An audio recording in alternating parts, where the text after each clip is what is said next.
안녕하세요. 돈이 어디에서 들어오고 어디로 빠져나가는지 구조로 설명하는 채널, 돈 버는 구조입니다. 오늘은 아주 이상한 상황 하나로 시작해 보겠습니다. 여러분이 어떤 주식을 10만 원에 샀습니다. 그리고 몇 달 뒤 그 주식은 12만 원이 되었습니다. 20% 올랐습니다. 방향을 정확하게 맞췄습니다. 그렇다면 당연히 돈을 벌었어야 합니다. 그런데 그 사이 여러분의 계좌는 이미 사라졌을 수도 있습니다. 왜일까요? 주가가 10만 원에서 바로 12만 원으로 올라간 것이 아니기 때문입니다. 먼저 7만 원까지 떨어졌다가 그 다음 12만 원으로 올라갔다고 해보겠습니다. 내 돈으로만 투자했다면 상황은 단순합니다. 30% 하락을 견딜 수 있었다면 기다릴 수 있습니다. 그리고 결국 12만 원에서 팔면 수익을 얻습니다. 하지만 그 주식을 빌린 돈으로 샀다면 이야기가 완전히 달라집니다. 주가가 7만 원까지 떨어지는 순간 증권사는 여러분에게 이렇게 말할 수 있습니다. 돈을 더 넣으세요. 담보를 더 넣으세요. 그렇지 않으면 주식을 팔겠습니다. 그리고 돈을 넣지 못하면 실제로 팔립니다. 바로 그 순간 여러분의 투자 아이디어는 틀린 것이 아니었을 수도 있습니다. 주식은 나중에 정말 12만 원까지 올랐으니까요. 하지만 여러분은 그 상승을 보지 못합니다. 이미 7만 원에서 시장 밖으로 쫓겨났기 때문입니다. 이것이 오늘 이야기의 핵심입니다. B2에서는 무엇을 사느냐보다 먼저 살아남을 수 있느냐가 중요합니다.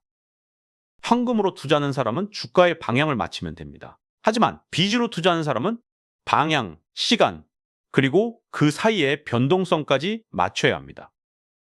오늘은 왜 주가가 결국 올라도 B2 계좌는 무너질 수 있는지, 그리고 2026년 한국에서 왜 다시 이렇게 많은 돈이 레버리지 투자로 몰리고 있는지 그 구조를 처음부터 끝까지 살펴보겠습니다. 먼저 숫자부터 보겠습니다. 2026년 6월 24일 국내 주식시장의 신용융자 잔고는 약 38조 6천억 원까지 올라가며 사상 최고 수준을 기록했습니다. 7월 들어 시장 변동성이 커지면서 일부 줄었지만 7월 22일에도 약 33조 원이 남아 있습니다. 더 넓은 범위의 투자 관련 차익까지 포함한 한국은행 데이터에서는 5월 말 전체 투자자 부채가 60조 원을 넘어섰습니다. 왜 이렇게 많은 사람이 빚을 내서 주식을 살까요? 단순히 사람들이 갑자기 탐욕스러워졌기 때문이라고 설명하면 중요한 부분을 놓칩니다. 2026년 한국에서는 아주 강력한 심리가 작동하고 있습니다. 월급만 모아서는 자산 가격을 따라갈 수 없다는 느낌입니다. 한국은행은 최근 보고서에서 한국의 순자산 진입계수가 2017년 0.584에서 2025년 0.62까지 높아졌다고 분석했습니다. 특히 부동산 자산이 고연령층에 집중되면서 세대 간 자산 격차가 구조화되고 일부 청년층에서는 소득을 축적하는 것만으로 자산 형성의 사다리에 올라가기 어렵다는 문제가 커졌다고 지적했습니다. 이 상황에서 주식시장이 강하게 오르기 시작하면 사람의 생각은 빠르게 바뀝니다. 월급으로 1년에 1,000만 원을 모으는 것보다 주식으로 한 달에 1,000만 원을 버는 것이 더 빨라 보입니다. 내 돈 5천만 원으로 20% 수익을 내면 1,000만 원입니다. 그런데 1억 원을 투자하면 같은 20%에서도 2천만 원입니다. 그럼 자연스럽게 이런 생각이 생깁니다. 내가 가진 돈이 부족한 게 문제라면 돈을 빌리면 되는 것 아닌가? 여기서 B2가 시작됩니다. 그리고 이 생각은 처음에는 매우 합리적으로 보입니다. 내가 삼성전자나 세카이닉스가 오를 것이라고 확신하고 있고 수익률이 대출이자보다 훨씬 높을 것이라고 생각한다면 왜 내 돈만 써야 할까요? 하지만 이 질문에는 빠진 것이 하나 있습니다. 주식시장은 여러분이 맞을 때까지 기다려줄 의무가 없습니다. 한국에서 흔히 말하는 B2의 대표적인 형태가 신용거래용자입니다. 쉽게 말해 증권사가 투자자에게 주식 매수 대금을 빌려주는 것입니다. 투자자는 자기 돈과 빌린 돈을 합쳐 더 큰 포지션을 만듭니다. 금융당국도 레버리지 투자 범주를 신용융자뿐 아니라 미수거래, CFD 등 여러 형태로 보고 관리하고 있습니다. 간단한 예를 들어보겠습니다. 여러분에게 현금 5천만 원이 있습니다. 그런데 증권사에서 5천만 원을 더 빌립니다. 이제 1억 원어치 주식을 살 수 있습니다. 주가가 20% 오르면 주식의 가치는 1억 2천만 원이 됩니다. 5천만 원의 빚을 갚고 나면 이자를 제외하고 여러분에게 약 7천만 원이 남습니다. 내 돈 5천만 원이 7천만 원이 됐으니 주식은 20%밖에 오르지 않았지만 내 자본 수익률은 약 40%가 됩니다. 바로 이것이 레버리지의 매력입니다. 돈을 빌리면 시장 수익률보다 내 자본 수익률을 더 크게 만들 수 있습니다. 그래서 레버리지는 강력합니다. 하지만 여기서 중요한 사실이 있습니다. 레버리지는 수익만 확대하는 기능이 아닙니다. 방향을 바꾸면 손실도 똑같이 확대합니다. 똑같이 5천만 원의 내 돈과 5천만 원의 빚으로 1억 원을 투자했다고 해보겠습니다. 이번에는 주가가 20% 떨어집니다. 주식은 8천만 원이 됩니다. 그런데 빚 5천만 원은 20% 줄어들지 않습니다. 그대로 5천만 원입니다. 8천만 원에서 빚을 빼면 내 자산은 3천만 원밖에 남지 않습니다. 주식은 20% 떨어졌는데 내 돈은 5천만 원에서 3천만 원으로 40% 줄었습니다. 레버리지는 방향을 모릅니다. 오를 때도 2배, 내릴 때도 2배입니다. 조금 더 내려가 보겠습니다. 같은 구조입니다. 내 돈 5천만 원, 빌린 돈 5천만 원, 총 1억 원 투자. 주가가 30% 떨어집니다. 주식 가치는 이제 7천만 원입니다. 하지만 빚은 여전히 5천만 원입니다. 따라서 내 순자산은 2천만 원입니다. 원래 내 돈은 5천만 원이었습니다. 이제 2천만 원입니다. 주식은 30% 떨어졌는데 나는 60%를 잃었습니다. 여기에서 많은 사람들이 첫 번째 실수를 합니다. 이렇게 생각합니다. 괜찮아. 어차피 좋은 회사니까 다시 오를 거야. 맞을 수도 있습니다. 문제는 이제 그 판단을 여러분 혼자 할 수 없다는 것입니다. 내 돈으로 산 주식이라면 여러분은 기다릴 수 있습니다. 한 달, 6개월, 3년, 회사가 망하지 않는 한 그냥 들고 있을 수도 있습니다. 하지만 빌린 돈에는 채권자가 있습니다. 그리고 채권자는 여러분이 삼성전자를 얼마나 믿는지 관심이 없습니다. 채권자가 보는 것은 단 하나입니다. 내 돈을 돌려받을 수 있는가? 그래서 레버리지 투자에는 투자자와 회사 사이에 또 하나의 플레이어가 들어옵니다. 증권사입니다. 떨어지면 여러분에게는 투자 손실이지만 증권사 입장에서는 담보 가치가 떨어지는 것입니다. 그리고 일정 수준 이하로 담보가 내려가면 증권사는 자신의 대출금을 보호하기 위한 행동을 시작합니다. 이 순간부터 주가 전망보다 중요한 숫자가 나타납니다. 담보 유지 비율입니다. 한국의 신용융자 구조에서는 증권사가 일정 수준 이상의 담보를 확보해야 하고 실제 적용되는 유지 비율과 처분 조건은 증권사와 상품에 따라 달라질 수 있습니다. 금융위원회 자료에서 오랫동안 기준점으로 사용돼 온 대표적인 담보 비율은 140%입니다. 금융당국도 신용거래에서 담보 비율이 기준 아래로 내려가면 강제적인 반대 매매가 발생할 수 있다는 점을 안내해 왔습니다. 방금 사례를 다시 보겠습니다. 대출금 5천만 원, 주식가치 7천만 원, 7천만 원을 5천만 원으로 나누면 140%입니다. 바로 경계선입니다. 여기서 주가가 조금 더 떨어집니다. 여러분은 이렇게 생각할 수 있습니다. 오늘만 버티면 내일 반등할 수도 있어. 하지만 증권사는 다르게 생각합니다. 오늘 더 떨어지면 우리가 빌려준 5천만 원을 회수하지 못할 수도 있다. 그래서 추가 담보를 요구합니다. 현금을 더 넣거나 다른 자산을 담보로 넣어야 합니다. 그런데 여러분에게 현금이 없으면 어떻게 될까요? 이미 가진 돈을 모두 주식에 넣었기 때문에 더 넣을 돈이 없습니다. 그러면 결국 주식이 매도됩니다. 반대 매매입니다. 여기에서 B2의 가장 잔인한 구조가 나타납니다. 여러분이 틀려서 팔리는 것이 아닐 수도 있습니다. 여러분에게 기다릴 돈이 없어서 팔리는 것입니다. 그리고 다음 주에 주가가 20% 반등해도 아무 의미가 없습니다. 여러분의 주식은 이미 없습니다. 그래서 B2에서는 이런 일이 가능합니다. 종목 선택은 맞았다. 장기 전망도 맞았다. 그런데 계좌는 망했다. 제목에서 말한 주가가 오르는데도 계좌가 무너지는 이유가 바로 이것입니다. 주가는 목적지입니다. 레버리지는 그 목적지까지 갈 수 있는 시간을 제한합니다. 빚에는 또 하나의 비용이 있습니다. 이자입니다. 증권사가 빌려준 돈은 무료가 아닙니다. 신용융자에는 시간이 지날수록 이자가 붙고 그 이자는 투자자의 실제 수익률을 낮춥니다.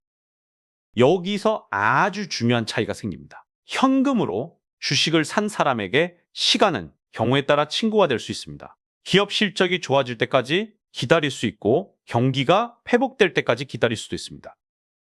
하지만 빚으로 산 사람에게 시간에는 가격표가 붙어 있습니다. 하루가 지나면 비용이 발생합니다. 한 달이 지나도 발생합니다. 주가가 옆으로만 움직여도 이자는 계속 나갑니다. 그래서 B2에는 사실 보이지 않는 손익분기점이 있습니다. 주가가 5% 올랐다고 해서 반드시 5%를 번 것이 아닙니다. 대출이자, 거래비용, 세금과 각종 비용을 빼야 합니다. 그리고 더 중요한 것은 기회가 올 때까지 버틸 수 있어야 한다는 것입니다. 그래서 저는 B2를 이렇게 설명하는 편이 더 정확하다고 생각합니다. 빚은 단순히 수익률을 키우는 도구가 아닙니다. 빚은 투자자가 가지고 있던 시간을 줄이는 계약입니다. 여기에서 수학보다 더 위험한 것이 등장한다. 사람의 심리입니다. 처음 5천만 원을 투자했습니다. 주가가 떨어집니다. 그러면 정상적인 위험 관리라면 포지션을 줄이는 것이 맞을 수도 있습니다. 그런데 실제 사람의 머릿속에서는 반대 생각이 나옵니다. 내 돈으로 투자하면 언젠가 오르면 된다고 생각할 수 있습니다. 빚으로 투자하면 정해진 시간 안에 올라야 한다고 바뀝니다. 이 차이가 엄청납니다. 지금 더 싸잖아. 평단가를 낮추면 더 빨리 회복할 수 있어. 여기서 조금만 더 사면 된다. 이른바 물타기입니다. 물타기 자체가 항상 잘못된 것은 아닙니다. 문제는 빌린 돈으로 이미 레버리지를 사용하고 있는데 손실을 만회하기 위해 레버리지를 더 늘리는 경우입니다. 첫 번째 판단이 틀렸을 때 포지션이 줄어드는 것이 아니라 더 커집니다. 5천만 원 투자, 손실, 추가 차익, 추가 매수, 또 손실, 또 추가 매수. 이렇게 되면 투자자는 어느 순간 주식을 분석하는 사람이 아니라 자신의 이전 판단을 구하기 위해 계속 돈을 넣는 사람이 됩니다. 이것이 위험한 이유는 아주 단순합니다. 시장에는 여러분이 얼마에 샀는지 기억하는 사람이 없습니다. 삼성전자가 여러분의 평균 단가를 보고 올라주는 것도 아닙니다. 스카이하이닉스가 여러분의 대출이자 때문에 내일 반등하는 것도 아닙니다. 시장에게 여러분의 매수 가격은 아무 의미가 없습니다. 그런데 사람에게는 엄청난 의미가 있습니다. 그래서 손실이 커질수록 여기에서 팔 수 없다는 생각이 강해집니다. 그리고 아이러니하게도 팔 수 없다고 생각하는 그 순간이 반대 매매 때문에 강제로 팔릴 가능성이 가장 커지는 순간이기도 합니다. 그리고 2026년 한국에서는 B2 심리를 더 잘 보여주는 새로운 상품도 등장했습니다. 5월 27일 삼성전자와 SK하이닉스를 기초자산으로 하는 단일 종목 레버리지 인버스 상품이 국내 시장에 상장됐습니다. 기초 주식의 일간 변동률 플러스 마이너스 2배를 추정하는 구조입니다. 금융위원회는 출시 당시부터 이 상품이 단일 종목 집중 위험과 손익 증폭, 그리고 장기간 보유할 경우 음의 복리 효과를 가질 수 있다고 경고했습니다. 여기서 정확히 구분해야 할 것이 있습니다. 2배 상품을 사는 것이 증권사에서 직접 빚을 내는 신용융자와 완전히 같은 것은 아닙니다. 하지만 경제적인 사고방식은 비슷합니다. 적은 자기 자본으로 더 큰 가격 변동에 노출되는 것. 그리고 여기에는 또 다른 함정이 있습니다. 음의 복리 효과입니다. 아주 간단하게 계산해 보겠습니다. 어떤 주식이 100에서 시작합니다. 첫날 10% 오릅니다. 110이 됩니다. 다음날 약 9.09% 떨어집니다. 그러면 다시 100입니다. 기초 주식은 결국 제자리입니다. 그런데 일간 수익률 2배 상품은 어떻게 될까요? 첫날 20% 올라 100이 120이 됩니다. 둘째 날에는 약 18.18% 떨어집니다. 120에서 18.18%가 빠지면 약 98.2가 됩니다. 기초 주식은 100으로 돌아왔는데 2배 상품은 약 98.2입니다. 주가는 제자리인데 내 돈은 줄었습니다. 이것이 금융당국이 말하는 음의 복리 효과입니다. 레버리지 상품은 단순히 삼성전자가 10% 오르면 나는 20% 번다라고 끝나는 구조가 아닙니다. 어떤 경로로 움직였는가가 중요합니다. 문제는 레버리지가 개인 계좌 안에서만 끝나지 않는다는 것입니다. 상승장에서 레버리지 투자자가 늘어납니다. 주가가 오릅니다. 수익을 본 사람들이 더 많은 돈을 넣습니다. 주가가 더 오릅니다. 주변 사람이 그것을 봅니다. 나만 못 벌고 있는 것 같다. 새로운 투자자가 들어옵니다. 신용융자가 늘어납니다. 레버리지 상품으로 돈이 들어옵니다. 상승이 더 강해집니다. 그런데 방향이 바뀌면 이 과정은 거꾸로 돌아갑니다. 주가가 떨어집니다. 담보 비율이 악화됩니다. 추가 증거금 요구가 발생합니다. 돈이 없는 투자자는 팔아야 합니다. 매도가 많아집니다. 주가가 더 떨어집니다. 또 다른 투자자의 담보 비율이 깨집니다. 다시 매도가 나옵니다. 이것이 레버리지가 만드는 피드백 루프입니다. 2026년 한국에서는 이런 위험이 실제 정책 이슈가 됐습니다. 단일 종목 레버리지 상품이 5월 말 도입된 뒤 거래가 빠르게 늘자 금융당국은 7월 16일 추가 신규 상장을 제한하고 투자자 보호 조치를 강화하는 방안을 발표했습니다. 당시 삼성전자와 SK하이닉스를 포함한 주요 메모리 반도체 종목의 변동성이 크게 높아진 상태였습니다. 그리고 7월 30일 일부터 단일 종목 레버리지 상품 거래를 위한 개인 투자자의 현금 예탁 기준도 3천만 원으로 강화하기로 했습니다. 흥미로운 점은 이 조치가 상품 출시 약 2달 만에 나왔다는 것입니다. 이것은 2026년 한국 주식시장에서 레버리지 문제가 얼마나 빠르게 커졌는지를 보여줍니다. 여기서 돈 버는 구조답게 질문을 바꿔보겠습니다. 투자자가 빚을 내서 주식을 살 때 이 생태계에서 누가 돈을 벌까요? 첫 번째는 당연히 투자자일 수 있습니다. 방향과 타이밍을 정확하게 맞추면 자기 돈만 투자했을 때보다 높은 수익률을 만들 수 있습니다. 그것이 레버리지의 존재 이유입니다. 하지만 투자자만 있는 곳은 아닙니다. 증권사는 자금을 빌려주고 이자를 받습니다. 거래가 늘어나면 거래 관련 수익도 발생할 수 있습니다. 그리고 증권사는 투자자의 주가 전망에 모든 운명을 걸지 않습니다. 담보를 받고 담보 비율을 관리하고 위험이 커지면 추가 담보를 요구하거나 포지션을 정리하는 방식으로 자기 대출금을 보호합니다. 즉, 경제적으로 보면 양쪽의 게임이 다릅니다. 투자자는 이렇게 베팅합니다. 주식이 오를 것이다. 증권사는 이렇게 운영합니다. 대출금을 회수할 수 있도록 담보를 관리하겠다. 투자자의 수익은 불확실합니다. 하지만 빌린 돈에는 시간이 지나면서 이자가 붙습니다.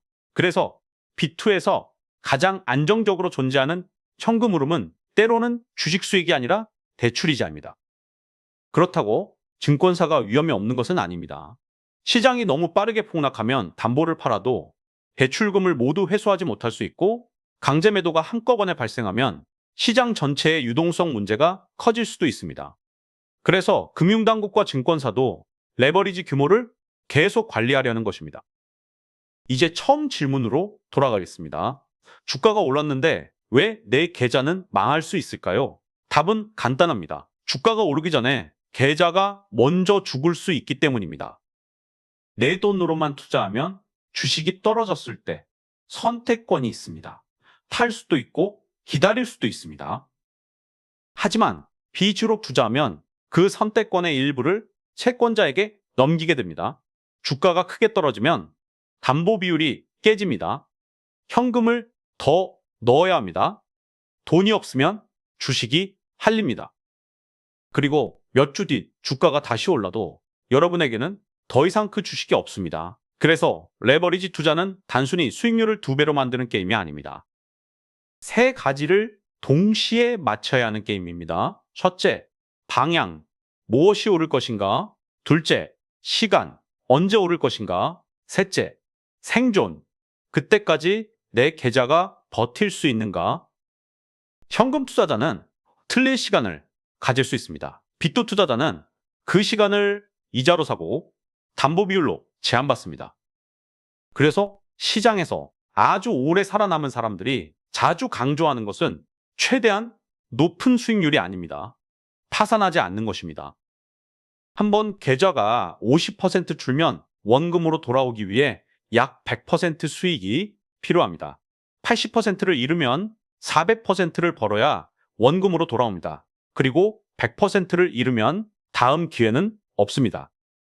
2026년 한국에서 빅2가 다시 커지는 이유는 이해하기 어렵지 않습니다. 집값은 높고 자산 격차는 커졌고 AI와 반도체 주식은 빠르게 움직이고 주변에서는 누군가 큰 돈을 벌었다는 이야기가 계속 들립니다. 그러면 천천히 부자가 되는 방법이 너무 느리게 느껴집니다. 그래서 사람은 레버리지를 사용합니다. 문제는 레버리지가 부자가 되는 시간을 줄여주는 동시에 망하는 시간도 줄여준다는 것입니다.